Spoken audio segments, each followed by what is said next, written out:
Well, hello again. And today I would like to talk about a subject that I think is really important. And if you've been struggling from any form of addictions or codependency, I just want to say it's not your fault. And to begin, I'd like to read something from Lisa Romano, who spoke about this. And she said it so beautifully that I just want to read this to you. It's not your fault if you don't feel enough. It's not your fault if you feel stuck in loops of dysfunctional patterns. It's not your fault if you abandon yourself. If you have come from emotional neglect, or if you have been conditioned to believe that what you feel is insignificant, it is impossible to feel connected to the self. In order to have self-esteem, you would have to have had someone nurture a sense of self within you, and primarily before the age of 7 years old. If you were conditioned to live in fear of expressing emotions, chances are you struggle with lots of things like simply knowing how you feel or being able to tell your authentic truth. There may have been a significant person in your life that taught you you were not enough. This may have been an emotionally neglectful, unpredictable parent, a narcissistic spouse, or abusive friend. The reality is, people with high codependent traits tend to attract those on the narcissistic spectrum who feel totally within their right to exploit the empathy and emotion of others. It's time you learn that it's not your fault. How? We need to reprogram your brain. We need to help you create a cohesive narrative of your past so that you can cognitively identify why you were where you are today and why you feel and even believe and behave as you do.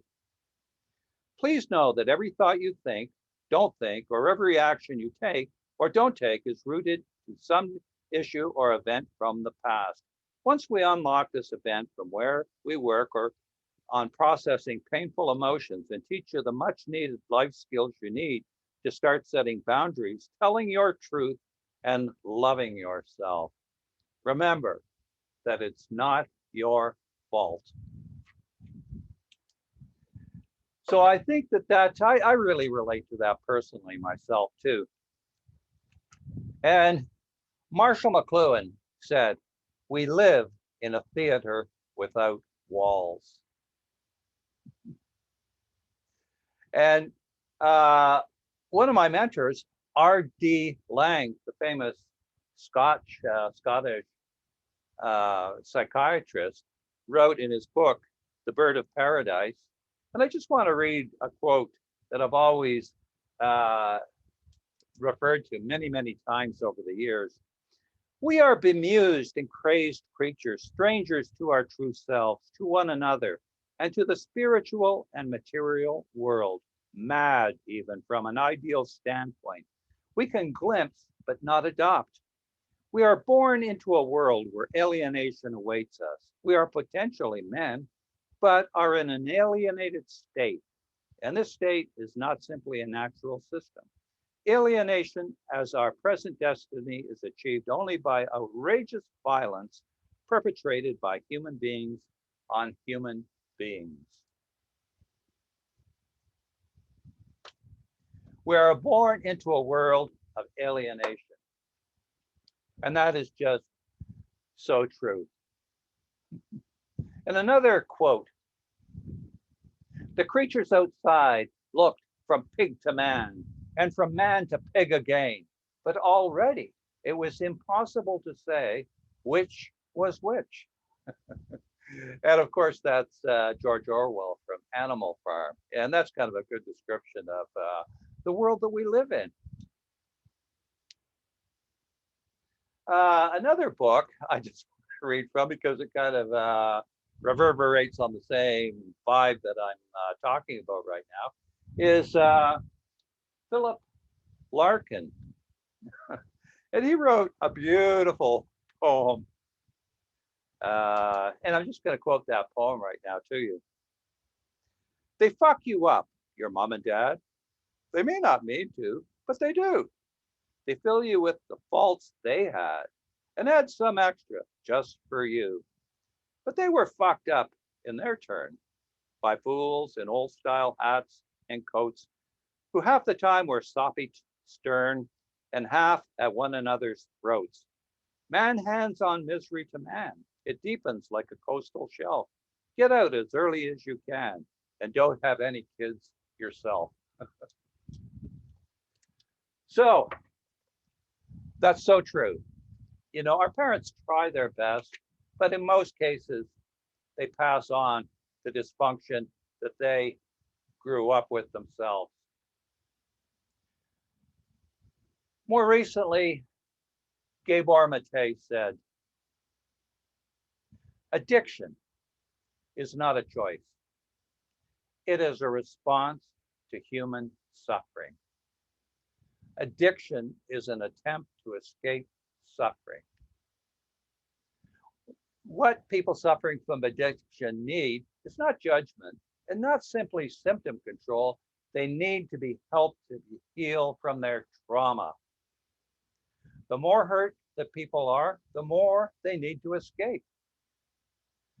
So the addiction was not the problem. The problem was people had a lot of emotional pain that they didn't know what to do with. People have emotional pain that they don't know how to deal with. People have deep emotional pain that they don't know how to resolve on their own. And that is so true. That is just so true. Marshall McLuhan also said, only the small secrets need to be protected. The big secrets are kept secret by public incredulity. This is so profound. And I think a lot of the things I'm saying might be hard to understand, but they are axiomatic. And when you do understand them, they become just really easy to understand. And another quote, just because you're paranoid doesn't mean they aren't after you. That's Joseph Heller, Catch 22. So we were born into a world where alienation awaits us. And it really fucks us up. And it's really the essence and cause of our addictions and codependency.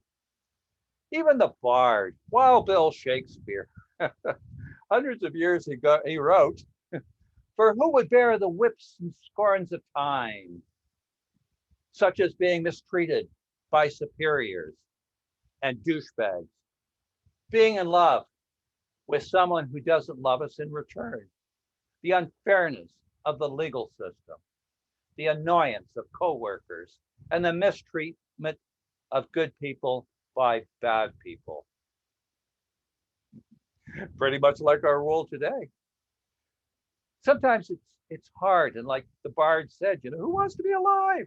You know, when you could just end your life. And many people do because it's so frustrating. And who can stand the judgmentalism and the attempted control and the utter insanity, which is ubiquitous? But face it and live in it and adjust and even excel we must. But that's the challenge. But once again, so I'm just trying to demonstrate it's not your fault. It really isn't. It really isn't your fault. So I just want to bring this down to a personal level now. And many years ago, when I was, I've said many times, lower in a snake's belly at the end of a rope, and I'd had my heart ripped out more often than some people changed their underwear. I was really as low as, you know, I think a person could get. But anyway, this was one day, and I had a good friend. His name was Bill, and I told him how bad I felt. And, you know, he said, "Can you make it to a meeting tonight?" And I said, "Yeah, I think I can do that." And this was he was talking about AA. So anyway, I went to this meeting, and it was a meeting I'd never gone to before, and it was a closed meeting. It was a meeting of where only alcoholics could go. And anyway, there was, I think, about 12 or 15 people there. And it was at a church, of course. And it was a younger crowd, in their 20s and maybe 30s, mostly, I thought. And anyway, we had our meeting, and about halfway through, as normal, they said, "Does anybody have anything they want to say?" So I remember what Bill had told me. So I spoke up and I said, I said, "I've made more mistakes than anybody has ever made. I've made a complete mess out of my life. And I'm so low. I'm so depressed. I don't want to live anymore." And I described it. I spent a few minutes, talking about how bad I felt. And I was just at the end of the rope. It was absolute hopelessness. And, I remember every person in that room took their turn telling me, "I know exactly how you feel. That I've been there myself." Every person in the room took their turn telling me that. And, it just blew my mind. I had no idea that other people could feel the same way I did. It was, it was the most, I don't know, remarkable thing, one of the most remarkable things in my recovery, because I realized, number one, I'm not alone. And it was the beginning of a process where I started to realize that, beating myself up and blaming myself for everything that was happening to me was just absolute bullshit, But I was stuck. And for the time, I believed it. I honestly believed my own lies, the lies I was telling myself. I blame myself for where I was at. But it was just bullshit. And it was the beginning of getting on a path to where I could recover. And I just, to tie in with that story, I just was thinking of something I learned a few weeks ago watching a documentary on court systems and policing. And one thing that police are allowed to do when they've got somebody that they suspect committed a crime, and that's they can lie. You know.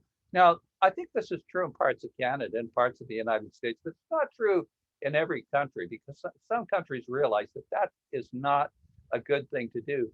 So anyway, uh, with some people, what happens? The cops will bring the person in who's accused of some crime, like murdering somebody, and the person's innocent, has nothing to do with the crime. But the police will say, we know you did it. And they say, we got video proof. We've got video proof of you killing this person. We know you did it, you know? And the person, I think the only crime that maybe they're guilty of is not being the sharpest knife in the drawer.